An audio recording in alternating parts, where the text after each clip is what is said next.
One more important decision which you have to take is what is the posterior extent of the incision. In majority of the cases, the incision should posteriorly extend incorporating the parietal eminence. In cases of traumatic brain injury, the flap should extend as posterior as possible to include the parietal eminence. In cases of ischemic stroke, the decompression area should be tailored to the margins of the infarcted area, allowing only the devitalized brain to bulge through the defect. If there is extensive edema, we tailor the incision in such a way the extent of edema is also involved, is also included. One more precaution is when you are taking the incision, this is the superficial temporal artery, right? So in majority of the cases, particularly when the patient is lean, you can palpate the superficial temporal artery. So when you are designing an incision, take the incision in such a way that you are going to spare the superficial temporal artery. That enhances the viability of the flap. Third one, what is the width of the flap and length of the flap? One important precaution is if the width of the flap is very much small compared to the length of the flap. Suppose the flap is this way. That is, the width of the flap is very much less than the length of the flap. This may compromise the vascularity of the flap, and can interfere with healing of the flap. So we try to make the base of the flap as wide as possible. If preferable, if possible, you will try to ensure that the base of the flap is at least equal to the length of the flap, but may not be always possible. So, but we try to keep the flap as wide as possible. This ensures that there is sufficient vascularity reaching the flap so that there is no necrosis. So to ensure the vascularity of flap, we take 2 or 3 precautions. One, we try to preserve the superficial temporal artery. This is achieved by palpating the superficial temporal artery in front of the tragus. Second one, we ensure that the base of the flap, that is width of, this is the base of the flap, is as wide as possible. Once the incision is developed, hemostasis is developed, hemostasis is preserved, is achieved. Done. Now you will have to deal with the temporalis muscle. We incise the temporalis muscle either with a knife. I prefer to incise with a monopolar cautery along the posterior edge of the incision, as shown in the picture. Once I incise this one,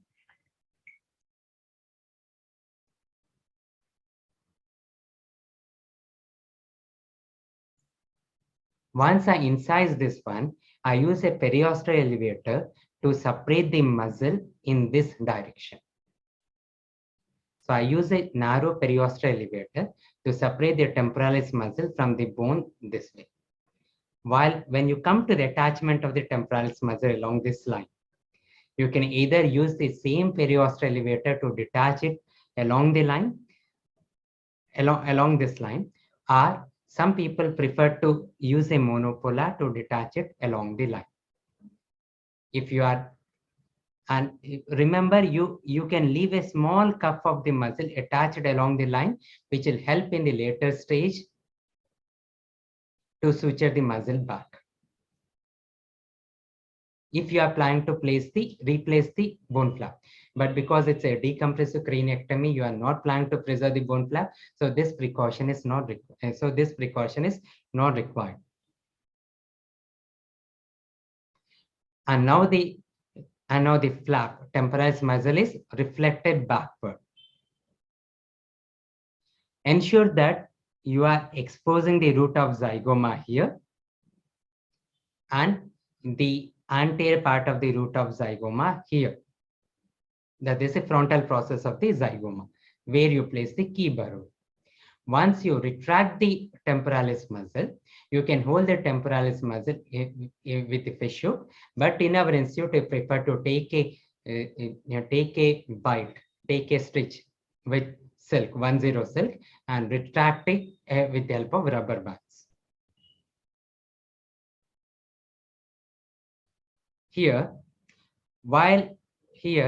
try to dissect the pericranium carefully. Try to keep the pericranium intact, because this pericranium will later be used for expansile duroplasty.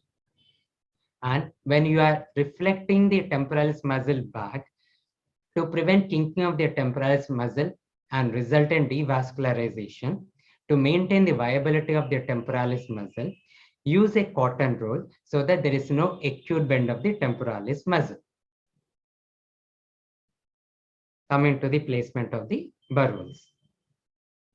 We use a high-speed drill to place the burrows so that the chances of entering or penetrating the dura mater are less. The first burrow is the classical key burrow. The second burrow is placed at the root of the zygoma as lower down as possible on the squamous temporal bone. The more down, more towards the base of the skull you go, it's more easier to expose the middle cranial fossa. The third burrow is above the mastoid. Do not open the mastoid air cells. Then the remaining burrows are placed along the frontoparietal region. This is the frontal bone. This is the parietal bone near the midline along the frontoparietal region. Ensure that these burrows along the midline are at least 1.5 to 2 centimeters away from the midline. This is a very important precaution, because if you place the burrows on the midline, there are high chances of injury to the sinus, to the superior sagittal sinus. Once the sufficient number of burrows are placed, a number 3 penfield is used to strip the dural attachments from the undersurface of the calvary. If there are many surgeons who will be able to complete the craniectomy with a single burrow, but I prefer to place these burrows so that at each burrow I use a periosteal elevator, a number 3 penfield, to strip the dura mater from the underlying calvarial, and also to some extent along the line of craniectomy. This ensures that the dura is not cut while you are elevating the bone flap. This is more important so in elderly people, and this is more important so at the level of the suture, like the coronal suture, where the dura mater is tightly adherent to the skull. At the sphenoid ridge, I drill the sphenoid ridge with a burr to make it papery thin. Once I have placed a burr, I used a craniotome. I used a craniotome to complete the cuts. So I have completed the cuts. Then a periosteal elevator or a similar tool is introduced along the posterior edge of the craniotomy, and it is used to elevate the bone from the underlying dura mater. This bone is properly placed in an antibiotic-soaked saline if you are planning to place it back in the abdomen. If you are planning to preserve it outside the body, hand it over to your assistant for appropriate to preserving technique.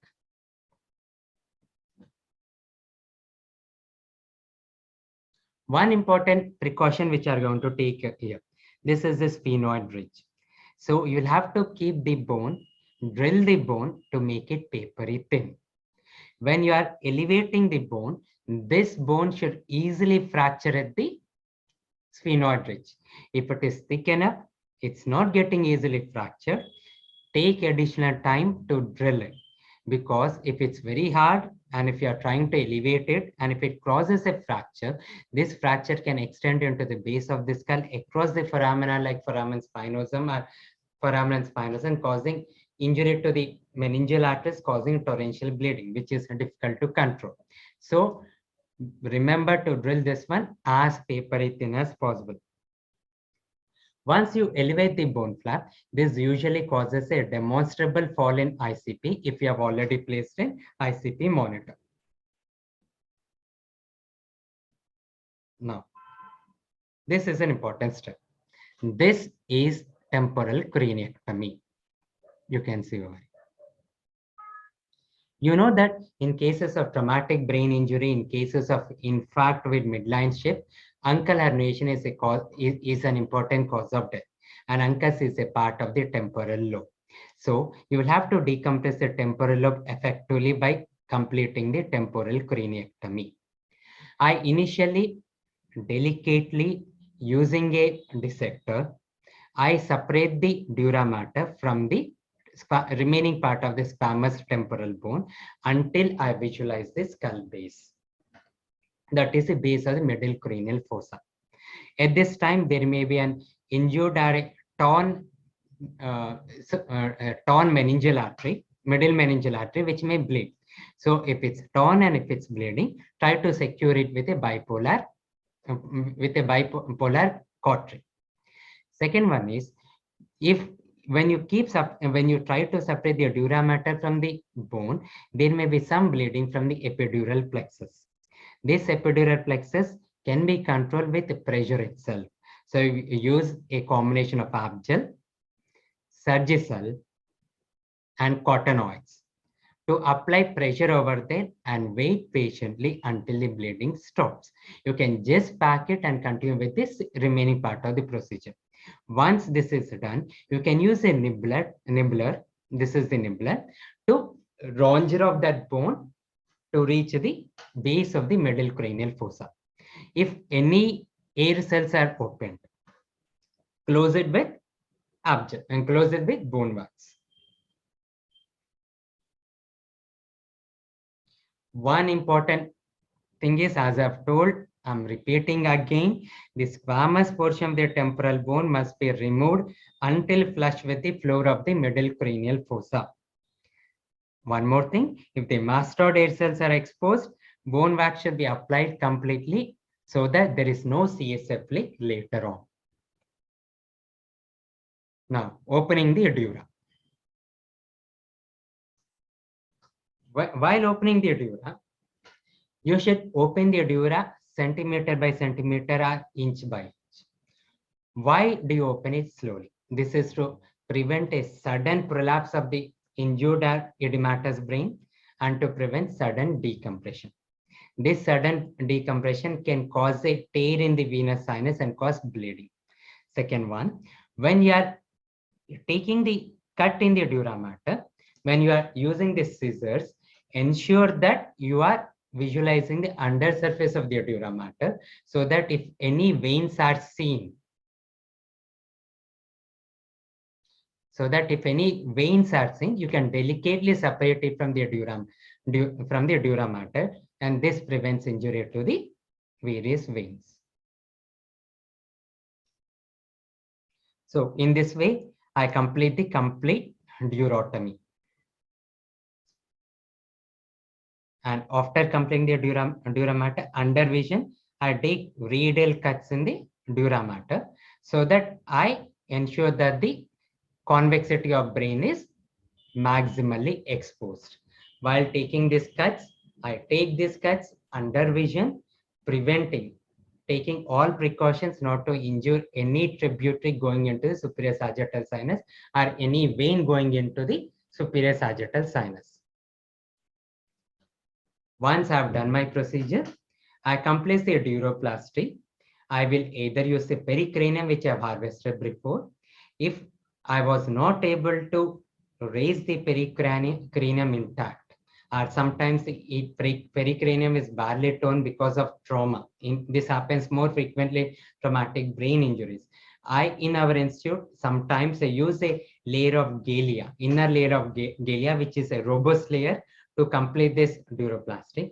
And sometimes we also use artificial patches like G patches, which is easily commercially available in India, to complete the duroplasty.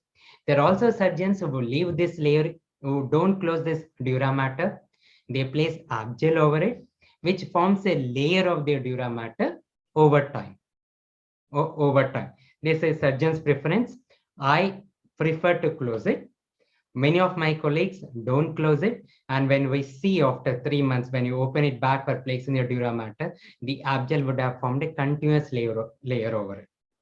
Contrary to the common belief, in our experience, even if I do a duroplasty with the arm gel, the incidence of CSF leak is less.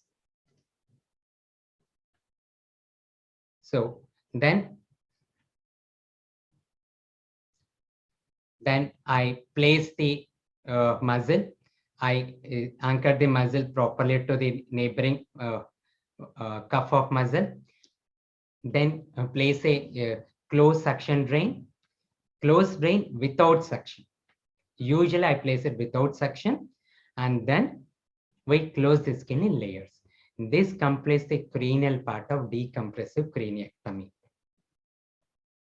Now, if I am planned to preserve in the abdomen, I take an incision on the abdominal wall. The incision which I take is usually the right lower quadrant. I will explain why I preferably take the incision in the right lower quadrant.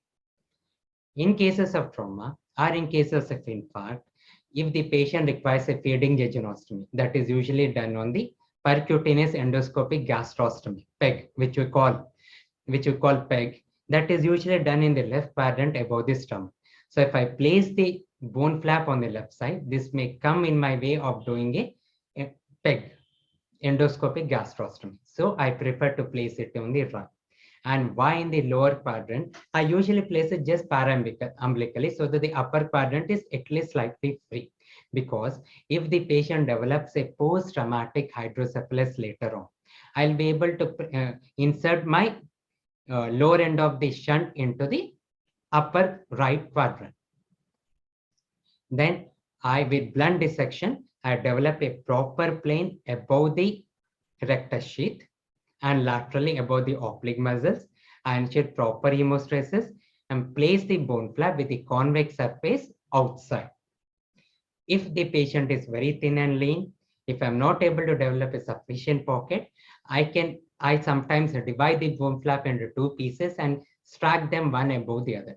But what is more important is once I place the bone flap, there should be no tension in the skin when I close it. If there is a tension in the skin, the sutures may not heal and there are chances of necrosis. If I'm doubtful about the hemostasis, or as some of my colleagues usually place it, we place a closed suction drain. I usually avoid a closed suction drain.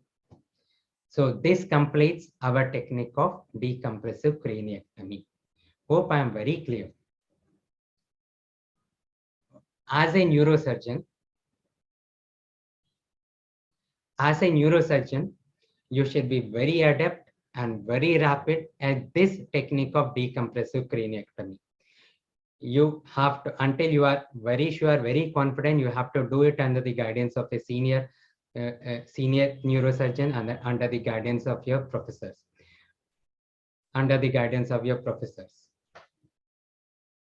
Hope we will do the best for our patients. In my next session, I will be teaching you one other emergency neurosurgical procedure. And if anyone wants to contact me on the WhatsApp number, which is there below. Thank you.